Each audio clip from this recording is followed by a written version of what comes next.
It's the Hartford Zero's Commissioner Message, week number 8. It's your boy Love Dog. I am back with it, the commish. Man, we had some really good games this week. Some people are starting to position themselves for the playoffs. Others are starting to fall by the wayside, but I don't think anyone's been mathematically eliminated yet, but I'd have to double check my figures. So let's see what happened last week during the games. In the first game, man, we had the real deal take out McRib is back, 146 to 89. Real Deal took the weekly prize, so congratulations to him. With Matt Shaw with 20, Big Adrian Peterson with 27, Antonio Brown with 12, Victor Cruz with 15, Mario Manningham with 12, and then the defensive free agent pickup of the week, the Bills D with 42. Big pickup, great move, gets him the win, crushes the McRib. With Cam Newton on McRib's team with 31, Brandon Lloyd with 11, and the Chargers D with 21.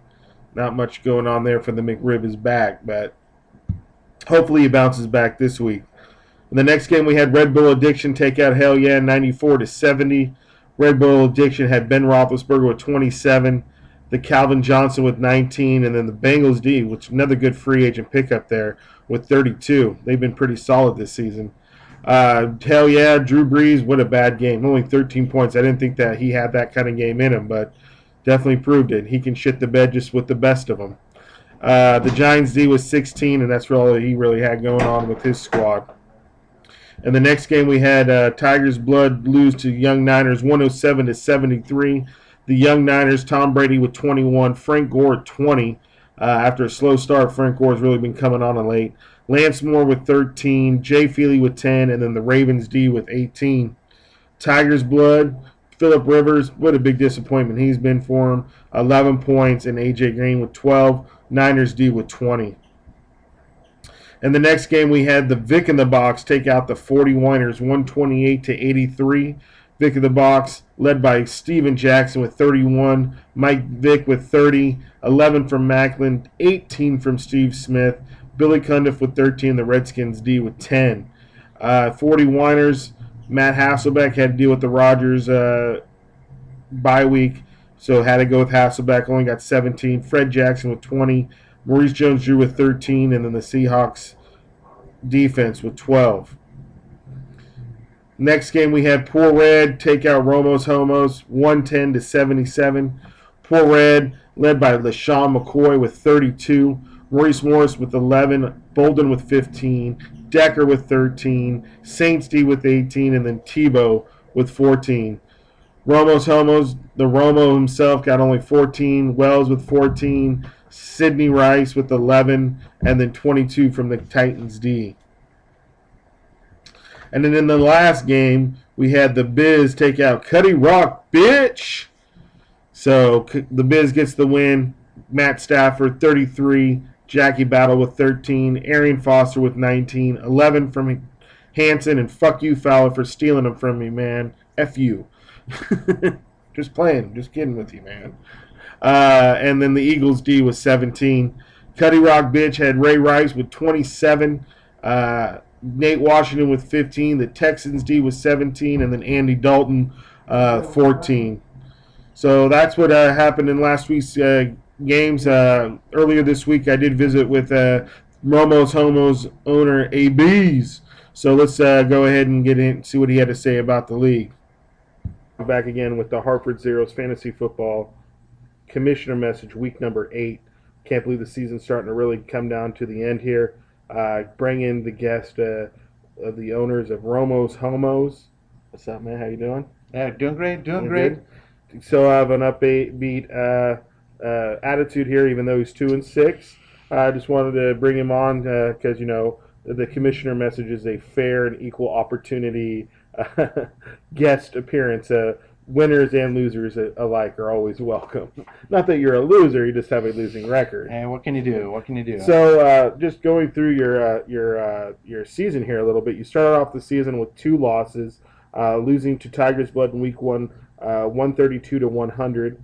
Then you lost to Vic in the Box in week 2, 148 to 124. Won your next 2 against McRib, 122 to 90. Then beat the Young Niners 136 to 124. and then now you've lost your next four in a row. So, what's your feelings on that? It's definitely frustrating. I mean, I went from scoring over 100 points in my first four games to last four games not breaking 100 at all. I mean, not even getting close. Getting 57 points, 50 points. And I mean, when you got some guys like Rogers who can get that by himself in just one game, it's pretty hard to pull out any wins with Definitely. scores like that. So. You still having fun though, right? For Oh the yeah, season? definitely, definitely, Okay, always that's fun. good. Even though I don't have a winning record, it's always fun. I try to stay involved, and there's always a chance I can win one of those weekly pride Now points. that you have Austin, I traded you with Miles Austin last week for Dwayne Bowe. That's your combo guy. So yeah, definitely have a opportunity there for getting those combo points and hopefully a weekly to help take some of those fees away. Yeah, it helps take the sting away a little bit if I could at least get one of the weeklies, but we'll see what happens. I mean, I'm trying to make a few changes. At this point, I'm kind of open for really any trades. They need to be fair. Certainly don't want to have anybody offering all their bench guys for a starter or anything like that. But at this point, I'm getting to be kind of desperate, so I will definitely entertain. Open to all and any trade offers. So send him to Romo's Homo's way, and he'll definitely look at him, at least reject him, so you know he's at least looking at him. Unlike some owners in this league that let their trade offers sit out there for weeks on end. You don't even know if they've been looked at, but that's them. So it's all good. So there's been a little bit of controversy in the league this past couple weeks about the injured reserve spot. Now, has anyone told you when to have someone off your IR, or how have you handled this? How have you been able to follow this unwritten rule, so to speak? Well, the way I look at it is, the IR spots are really just extra spots. We didn't have it last year, and I make sure that if the guys are on IR, they're meant to be on IR. I don't, put a guy on there for a couple of days because he might get injured at practice or something and come right back, but I try to make sure that I'm on top of it, at least checking it every day, so that way if someone, does have the Red Cross come off, I make sure, get them off of IR. And sometimes it sucks because you do have to drop somebody that maybe you don't want to drop, but at the same time, you want to make sure everything's fair. And now, just speaking about that last week or this past week that just went by, you had Beanie Wells on your IR because pretty much it said all week that he wasn't going to play. But somehow, miraculously, you ended up with getting him off your IR before the games had started. Yeah. So I don't understand how you're able to do this. I didn't tell you to do this. No. I didn't text you. I didn't sit you down and say, Adam, make sure that this guy is Red Cross that comes off before game time, get him off. You kind of just understood that if the Red Cross was off and you knew to check your lineup an hour before game time just to get him off because you're a fair guy. Exactly, and that's the thing. I mean, I don't want to be causing any sort of issues. It's like I said, the IR is really just an extra spot. So if I, feel that someone might be out for weeks at a time, I'll definitely put them on IR. But if it's a chance that they might be playing that same week, I mean, that's the reason why you got to check every day. Check the updates, and that way you'll know if the person does come off IR, you might want to start them. Yeah, I think a good rule of thumb is if you got a guy on IR like, say, Santana Moss, broken hand, out 5 to 7 weeks, well, that's a guy you can throw on the injured reserve and not have to worry about it. But if you have a guy who has a sprained ankle, doesn't practice, there's been player updates all week that he's a game time decision, well, then if you have that guy on your IR, then it is your responsibility as an owner of your franchise to check that before game time starts. So if that Red Cross does come off and he's going to end up playing, that you have to now drop somebody. It also adds to the weekly prize pool too. When have more players and we have more free agents in that pool, more people are going to get picked up and makes for a better weekly prize. So let's just try to not have the IR spot as a place to where you put your players and hoard them. So then you have 8 bench spots rather than 6. Because that's the point, is so you can keep some of your good players and not have to drop them if they're going to be out for a few weeks. That's the purpose of having the injured reserve spot. And I think most people understand that. I mean, it's just. I think 11 people understand that. I think there's just one guy out there who continuously is an issue. But hopefully, going forward, it's the 40 whiners. Everyone knows. So I'm not going to try to act like nothing, like we don't know who it is. seems to be the issue. So hopefully this works out, and and everyone can still have a good time. And I don't want to seem like I'm picking on you, Fowler, for telling you about this. But I hear it from the rest of the league, and being the commissioner of the league, I have to be the one that's got to be the dick. Be the enforcer. I got to be the enforcer. I got to be the police. I have to be the dickhead to get on your case about shit. So it's nothing personal, and it's just I might bust your balls about it, call you a cheater, And then what I meant by that is not like you are a cheater, but you're cheating even though you're not meaning to be a cheater. But I hope that everyone understands each other now, and this isn't a problem going forward. So who do you got this week? Ramos Homos, you're facing Cuddy Rock, bitch. Yeah, he's had some pretty rough time here as well this season. So I think it might be a pretty even matchup. But I do have some pretty tough ones coming up here. I got to play Real Deal, who's been on fire lately, and Vic won his last 6 in a row. So yeah, Real Deal has really been on fire lately. I need a lot of luck for those ones. But hey, on any given Sunday, right? Yeah. So only 5 weeks left in the season. Was there anything else, like anything in the draft, any players that you had maybe picked that if you could go back in hindsight and change that pick?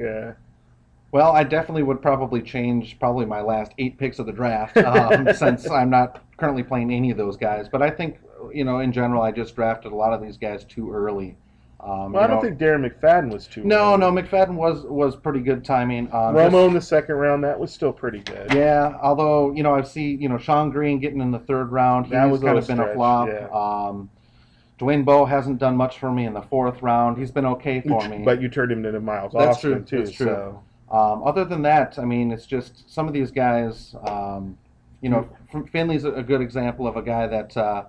I thought there were only going to be a couple of top tight ends available during the year, and obviously that wasn't the case. There's tons of good tight ends this year, so I kind of jumped the gun a little bit by grabbing him early. But what can you do? Yeah, exactly. What can you do?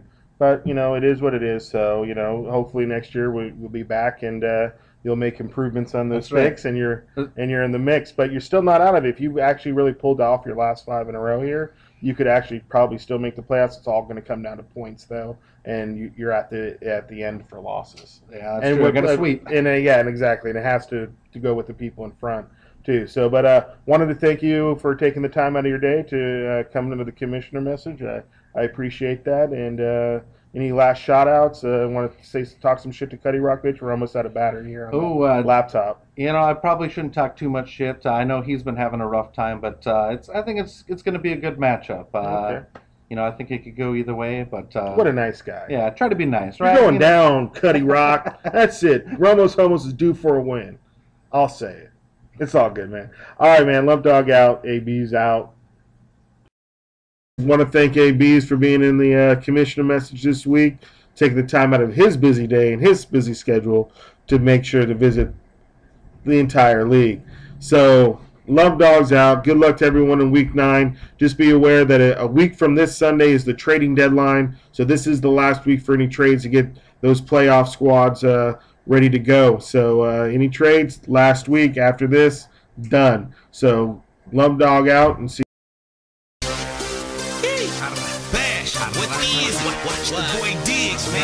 It's club time, Dime. Let's run up in the club and watch you slide down the pole slow.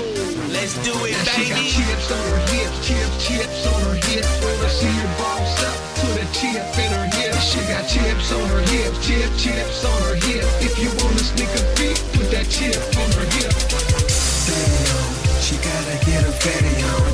Fatty on, but you already ready now. Get it on, she gotta get her fatty on.